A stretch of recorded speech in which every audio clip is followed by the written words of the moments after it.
Hello जी, स्वागत है आपका अपने channel beauty of nature with Vandana पर। और आज आपको सभी को पता है आज 5 जून है और आज है पर्यावरण दिवस। तो पहले तो आप सभी को पर्यावरण दिवस की हार्दिक शुभकामनाएं। और यह दिन न केवल पर्यावरण के प्रति हमारी जिम्मेदारी की याद दिलाता है बल्कि यह भी बताता है कि पर्यावरण पृथ्वी पर जीवन के अस्तित्व की आधारशिला है। शुद्ध वायु, स्वच्छ जल, उपजाऊ भूमि और हरित वन, पेड़ पौधे, ये सभी प्राकृतिक संसाधन हमारे जीवन को संभव बनाते हैं। और पर्यावरण पृथ्वी पर जीवन के अस्तित्व की आधारशिला है। शुद्ध वायु, स्वच्छ जल, उपजाऊ भूमि और हरित वन, ये सभी प्राकृतिक संसाधन जो है वो हमारे जीवन को संभव बनाते हैं। परंतु आज तेजी से हो रहे जैसे औद्योगिक शहरीकरण और मानव लालच के कारण पर्यावरण गंभीर संकटों से जूझ रहा है। यदि हम समय रहते चेतना नहीं आई हमें, तो यह संकट संपूर्ण मानवता के अस्तित्व पर प्रश्न चिन्ह जो है वो खड़ा कर सकता है। जैसे पर्यावरण को होने वाले जो प्रमुख खतरे हैं, जैसे वायु प्रदूषण है, वाहनों और उद्योगों और पराली जलाने से निकलने वाला जो धुआं होता है वो वायु को जहरीला बना रहा है और इसके कारण बहुत सारी बीमारियां हमें जकड़ रही हैं, जैसे अस्थमा है, कैंसर है, हृदय रोग हैं, जैसी बीमारियां हमें बढ़ रही हैं। इसी के कारण बढ़ रही हैं जो ये प्रदूषण होता है। और ये क्यों होता है? जैसे कम से कम हम पेड़ों को काट रहे हैं, हरियाली की कमी की वजह से ये जो प्रदूषण बढ़ता जा रहा है। और नंबर 2 पर है जैसे जल प्रदूषण। नदियों में औद्योगिक कचरे और घरेलू अपशिष्ट का जो बहाव है, घरेलू जो नाले वगैरह हैं, जो गंदे नाले वो नदियों में डाले हुए हैं, तो जल को विषैला बना रहा है। इससे जलीय जीवन जो है वो भी संकट में है और पीने योग्य जल की कमी जो है वो लगातार बढ़ती जा रही है, आप सभी को पता है।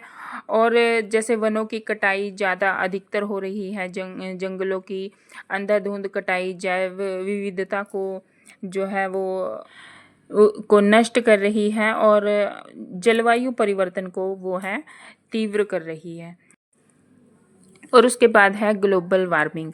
कार्बन डाइऑक्साइड और अन्य जैसे ग्रीन हाउस गैसों के उत्सर्जन से पृथ्वी का जो तापमान है वो बढ़ रहा है। इसका परिणाम क्या है? ग्लेशियरों का पिघलना, समुद्र स्तर में वृद्धि और मौसम की चरम घटनाएं, जैसे एकदम से मतलब अब बिना मौसम के बारिश हो जाना, बिना मौसम के ओले पड़ जाना, और तो एकदम से जो मौसम का बदलाव होना, एकदम से ज़्यादा गर्मी होना, उसके बाद एकदम से ज़्यादा ठंड होना, तो ये किसी बड़े खतरे का ही अंदेशा है। और नंबर 4 पर है प्लास्टिक प्रदूषण। प्लास्टिक का जो अत्यधिक उपयोग भूमि और जल दोनों को ही प्रदूषित कर रहा है। यह न केवल पर्यावरण के लिए बल्कि पशु पक्षियों के लिए भी घातक सिद्ध हो रहा है। जैसे हम खुले में ही डाल देते हैं कचरे को, प्लास्टिक की पॉलीथीन वगैरह होती हैं और हमारे पशु जो है उनको खा लेते हैं, तो उनको इस चीज़ से परेशानी होती है। तो ऐसे में हमें क्या करना है कि हम जो है वो थोड़ा थोड़ा करके, अगर हम नहीं करेंगे तो कोई भी नहीं करेगा। तो इसीलिए हम खुद से शुरुआत करें। तो शुरुआत आपने कैसे करनी है? तो सबसे पहले तो आपने वृक्षारोपण करना है, अधिक से अधिक पेड़ लगाने हैं। न केवल वायु को ही शुद्ध किया जा सकता है बल्कि तापमान नियंत्रण में भी सहायता मिलती है अगर आप अपने आसपास खाली पड़ी ज़मीन में अगर आप पेड़ पौधे अधिक से अधिक लगाते हैं तो। और नंबर 2 पर जैसे पुनर्चक्रण यानी कि रिसाइकलिंग, कचरे को सही ढंग से छांट कर उसका पुनः उपयोग पर्यावरण क्षति को कम कर सकता है। जैसे आप अगर घर में जैसे गीला कचरा अलग से रखें, सूखा कचरा अलग से रखें, प्लास्टिक अलग से रखें, तो ऐसे करके आप पर्यावरण की बहुत सहायता कर सकते हैं। और नंबर 3 पर है पर्यावरण अनुकूल ऊर्जा। सौर ऊर्जा, पवन ऊर्जा और जल विद्युत जैसी अक्षय ऊर्जा स्रोतों का प्रयोग करना और जन जागरूकता, विद्यालयों, संस्थानों और मीडिया के माध्यम से पर्यावरण के प्रति लोगों को जागरूक किया जाना बहुत ही आवश्यक है। अगर आपको मेरी वीडियो पसंद लगती है, पसंद आती है, मेरी जो दी हुई जानकारी अगर आपको अच्छी लगती है थोड़ी सी भी, तो आज पर्यावरण दिवस पर एक पेड़ अवश्य लगाएं और पर्यावरण को बचाएं, सुरक्षित रखें, क्योंकि पर्यावरण ही हमें जीवन देता है। हमारा जीवन जो है वो संभव है पर्यावरण से ही। और पर्यावरण संरक्षण ही केवल सरकार या फिर कुछ संस्थानों की जिम्मेदारी नहीं है, बल्कि यह हम सभी की सामूहिक जिम्मेदारी है। हमें यह समझना होगा कि पृथ्वी पर जीवन तभी सुरक्षित रह सकता है जब उसका पर्यावरण संतुलित और स्वच्छ होगा। तो आप सभी अपने आसपास ध्यान रखें, साफ सफाई का ध्यान रखें। पॉलीथीन वगैरह आपके आसपास ऐसे पड़े ना हो, पशु उनको खाएं ना, चबाएं ना, और ज़्यादा से ज़्यादा अपने पास, अपने आसपास पौधों का, पेड़ पौधों का, हरियाली का आप ध्यान रखें। तो और पर्यावरण बचाओ सिर्फ एक नारा नहीं है, बल्कि जीवन की रक्षा का संकल्प होना चाहिए। और अब अंत में यही कहना चाहूँगी कि हमें अपने पर्यावरण के प्रति जागरूकता को आज से ही और अधिक बढ़ाना होगा। अधिक से अधिक पेड़ लगाने होंगे अपने आसपास। फूलों के पौधे लगाइए, फलों के पौधे लगाइए, अपने आसपास हरियाली को बनाए रखिए, क्योंकि आज अगर हम पर्यावरण के प्रति सचेत नहीं हुए तो कल प्रकृति हमें ही नष्ट कर देगी।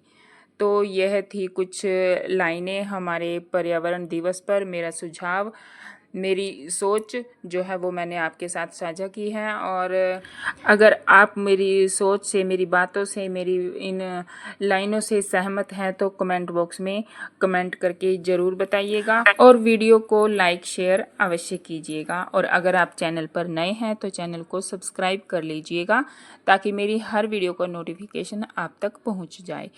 और मैं प्लॉट पर आई हुई थी तो मैंने कुछ हरी मिर्चें जो है वो हार्वेस्ट की हैं, और इन पे अब दोबारा से फ्लावरिंग जो है वो शुरू हो गई है। एक बार फ्लावरिंग, फ्रूटिंग इस पर बहुत अच्छे से हुई है, और अब दूसरी बार जो है इस पर फ्लावरिंग होनी शुरू हो गई है। और उसके बाद हमने किया थोड़ा सा पुदीना हार्वेस्ट। अभी इसकी जड़ें जो है वो ज़्यादा नहीं फैली हैं, क्योंकि अभी लगाया था ये मैंने 15 दिन पहले ही लगाया था, और ग्रोथ काफ़ी अच्छी है, लेकिन इसको फैलने में अभी थोड़ा टाइम लगेगा। गर्मी से, लू से, जैसे गर्मी की वजह से, लू की वजह से अभी इसकी ग्रोथ जो है वो कम है, लेकिन जैसे ही बरसात शुरू होंगी तो ये अपने आप फैल जाएगा। और ये है पुराना वीडियो। मैंने आपको सभी को बताया था कि मैंने जो कद्दू में पॉलिनेशन किया था, और वो कद्दू जो बड़े हुए थे उनकी मैंने वीडियो नहीं डाल पाई थी मैं, लेकिन वीडियो मैंने बना रखी थी, और ये आज मैं वीडियो इसमें लगा रही हूँ।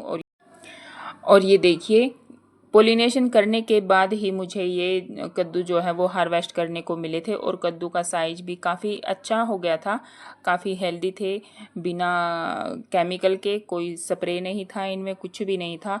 लेकिन ये जो कद्दू के छोटे छोटे फल हैं जो लगते हैं शुरुआत में ही, वो गलने वाली समस्या वो मेरी समझ से बाहर है, वो तो मुझे समझ ही नहीं आई।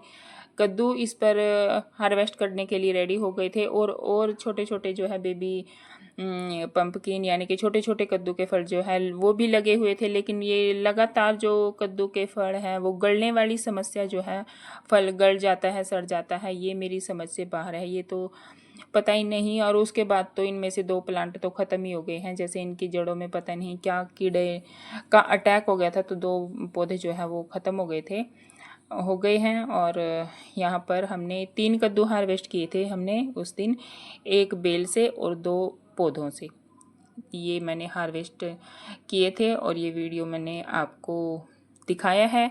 तो बताना पोलिनेशन के बाद जो मैंने हार्वेस्टिंग मिली है मुझे, तो आपको कैसी लगी, कमेंट में ज़रूर बताइएगा। तो फिर से एक बार आप सभी को पर्यावरण दिवस की बहुत बहुत शुभकामनाएं। अपने आसपास हरियाली बनाए रखिए, पेड़ पौधे ज़रूर लगाएं। मिलते हैं नेक्स्ट वीडियो में, तब तक के लिए धन्यवाद।